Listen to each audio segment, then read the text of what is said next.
Hi again. We're still on the 5th of March 23. I can't remember if I said that down at the graveside, but it's quite a bit later from when I was down there. It's 4:10, and I was down there about 3 o'clock-ish. But I'd done the deed in hand, and I separated the flowers and went to all the gravesides, and I meant to mention I take a bottle of water and I actually put water across the gravestone just to give it a little clear and sparkle, particularly in dry weather. But dry weather or not, there's been some squalls heading across the valley from excuse me, from the northeast. One recently just over the knock of Crieff, in the upper knock. So I've parked out here because, as I said before, there's very little places you can stop and have a chat anywhere. I was going to pull into Glenturret Distillery car park, but unfortunately the car park is it's rather absent of any sunshine most times of the year. Therefore, not the best place to be sitting. The sun's disappeared today, although we didn't have much of it in the morning either. As I said, I've been very busy, and I've got an amazing aptitude to being at the right place at the right time. When I was on the graveside, I encountered a chap with his partner, and he had several woes to tell me, and I won't repeat them obviously, but it was very sad altogether. And I thought, well, chin up, old chap, and I wish you all the best. I thought I had problems, but I don't really have an awful lot of problems apart from up and down. But apart from up and down, things are reasonably all right, I suppose, in the bigger scheme of things. But so I departed the graveside, and I decided to visit. Yes, you got it, B&M. And yes, I'm never down there on a Sunday, and it was very low vibrational. Car coming round the corner, approaching with side lights on, because of the dimness. He'll be wondering if I'm on a mobile phone or if I've got a camera. But he's driving a BMW. He didn't give me much look. I think he thought I was just a farmer sitting, looking, waiting for the crops to grow. But I went into B&M, and very low vibrational indeed. And I mean, I have to say, a jolly girl. She gave me this enormous smile, and I says, so I said to her, because I noticed on the flooring there's all this spilt stuff. I says, what have you been spilling? She's with her mother, but so I said to her, what have you been spilling? And so her mother piped up. She said, no, not been spilling anything. So I thought, well, you put your foot in it again. Every time I go in that store, it seems to cause havoc. But I'm always, as I say, at the right place at the right time, because then I thought, well, if it's not them that spilt anything, it's obviously somebody's going to have a nasty tumble to put their heel or the shoe onto it. So I thought, excuse me, floor attendant, did you know there's a spillage down there? No, I didn't. Thank you very much for telling us. Well, that's what observant comes from, helping out where you can. And so I had a little bit of a chat round the bars, and oh yes, I went into the cooperative, didn't I tell you? But I only went in to purchase some flowers for the graveside. But there was a couple. Hello, Andy. Hello, and hello. But when you do that, when you go into the cooperative and you see somebody that you know, and they say, they just presume that you're in there every single day, when I'm not. Lucky I'm in there once a month. Yeah, not even that. But I might start going there more. I think I'm getting fed up at B&M. I think everything is so overly priced, and it's just becoming it's becoming a bit of a dull place to shop. Car coming round, no headlights on, not required, not even side lights. Not driving too fast either. Oh, two people in car. One looked over. No, they both looked over actually.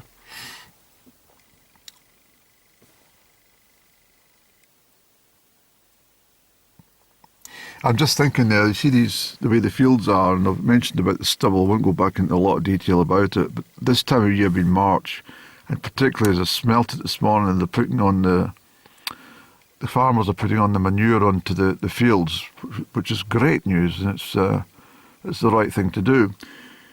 But there's that stench that hangs in the air, and thinking back, smell evokes memories, you see. Even the smell of a girl's perfume can evoke memory for me, if it's a similar brand to one that was used by one of my partners. But although the only one I don't like is that poison. It just makes me, yes, it makes me want to, spew my guts up on the spot. But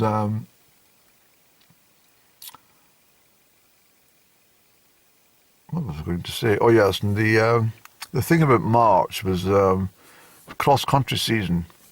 I'm going back to the times when I was running in the high school, when I broke the school records and won the championships in 2 years of succession, and a lot of people have tried to, demean my achievements by saying, "Oh, well, I nearly won it as well." I can't remember you being behind me. Of course, it's probably that far in front I wouldn't be able to notice. But I didn't do so well at the county cross-country championships. I remember competing with. It was it was a Saturday morning. I remember that car coming round, no side lights. Not very fast either. Female, looking nervous.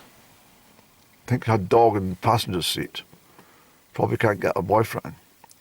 It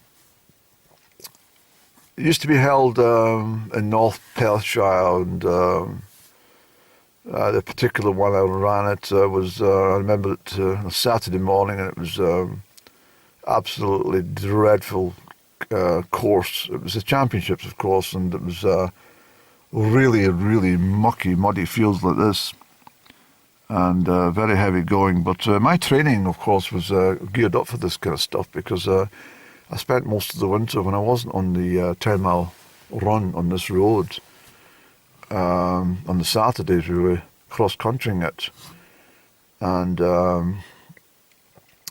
I mean, I should have taken you out to the area. There's no place to park, obviously, but I might take you out and show you the routes that I used to run cross-country on the training circuit, because the cross-country route is no longer available, because it's been built over with houses and stores and stuff. But I think, yes, even the high school, the new high school, which was not even needed, has been built upon the old course. So my records were probably somewhere gathering dust and make no sense to anybody now, because I thought, what kind of cross-country? I don't even think they do cross-country now. I don't think they even put on their plimsolls anymore. But certainly they were pretty good, tough days, and I liked them, enjoyed them very much. The smell of the dung or the manure in the fields was always at this time of year, and that's why it brings back the memory, and so I'm talking about it.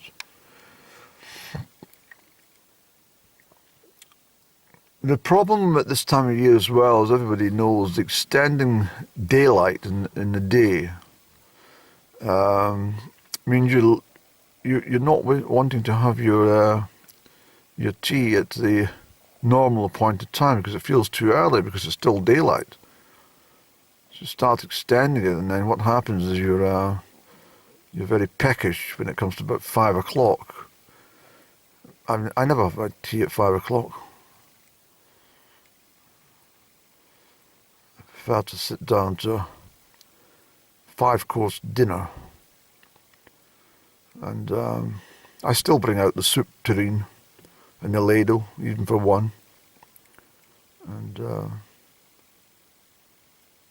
yes, and when you're eating soup, of course, the spoon should always be, moved away from you on the soup plate. Never brought towards you. Bad manners. Poor etiquette.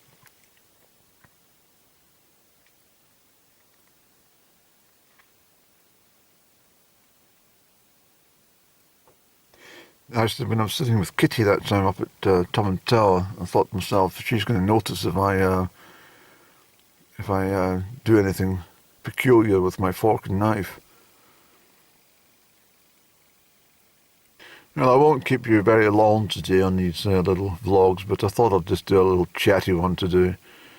Nothing too strenuous for the brain. But, oh yes, I was down at Dr. GP on Friday. He told me to make a return to see if my mood had lightened a little.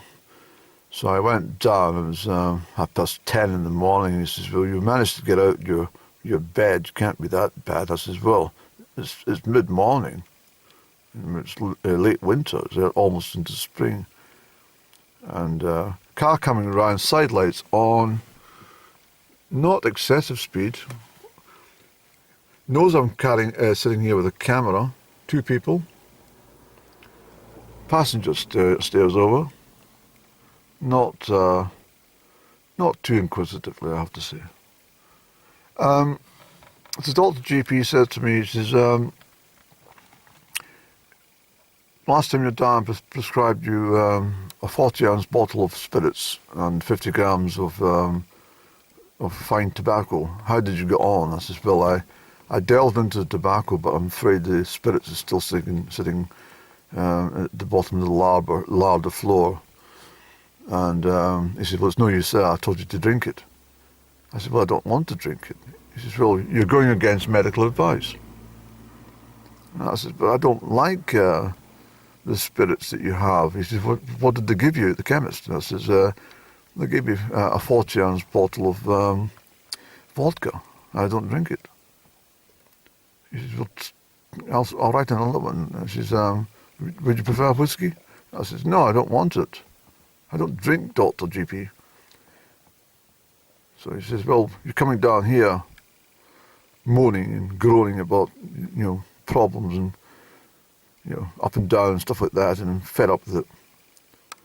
And I says, "Well, isn't this what you get enormous salary for, to sit and listen to me for 10 minutes? And we were chatting away, and he said to me, he says, "Well," I seen him we got a bit of a frown came about on his forehead, and I says, "That reminds me of up and down frowning." And he says, "Oh, please shut up."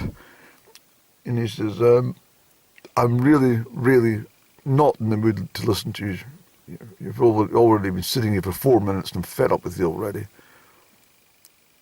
I said, "Well, that's charming, Doctor, isn't it?" He says, "Well, look," he says, "I've got a weekend. I'm off at lunchtime today. I stop work at 12 noon, and a long weekend, and I'm not wanting you to spoil it. Car going in opposite direction.